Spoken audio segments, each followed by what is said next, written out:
मैं आपसे एक छोटा सा सवाल पूछना चाहता हूं।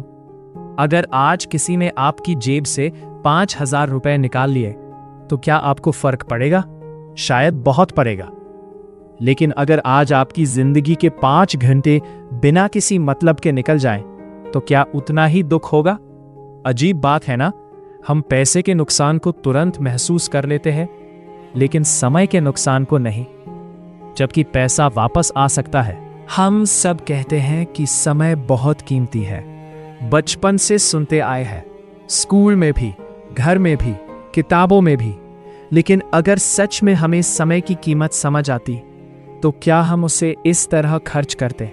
सोचिए, कितनी बार आपने कहा होगा कल से शुरू करूंगा, कल से मेहनत करूंगा, कल से बदल जाऊंगा, लेकिन वो कल आज तक नहीं आया। हम अक्सर सोचते हैं कि हमारे पास अभी बहुत समय है, अभी उम्र ही क्या हुई है, अभी तो पूरी जिंदगी पड़ी है।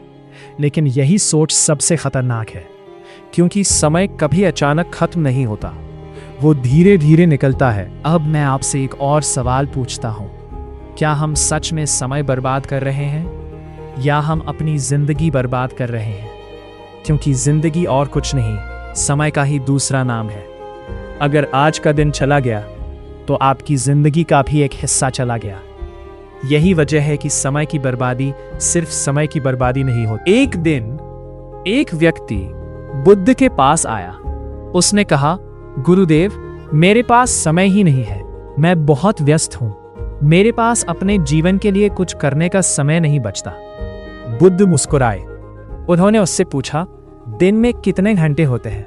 व्यक्ति बोला, 24 घंटे। बुद्ध ने कहा, मेरे पास भी 24 घंटे हैं, तुम्हारे पास भी 24 घंटे हैं, फिर अंतर कहाँ है? व्यक्ति चुप हो गया। बुद्ध ने कहा, समस्या समय की कमी नहीं है, समस्या यह है कि तुम अपना समय कहाँ खर्च कर रहे हो। क्योंकि जो व्यक्ति अपने समय को नहीं संभाल सकता वो अपने जीवन को भी नहीं संभाल सकता। अब एक पल के लिए अपने पिछले 7 दिनों के बारे में सोचिए। आपने अपना समय कहाँ बिताया?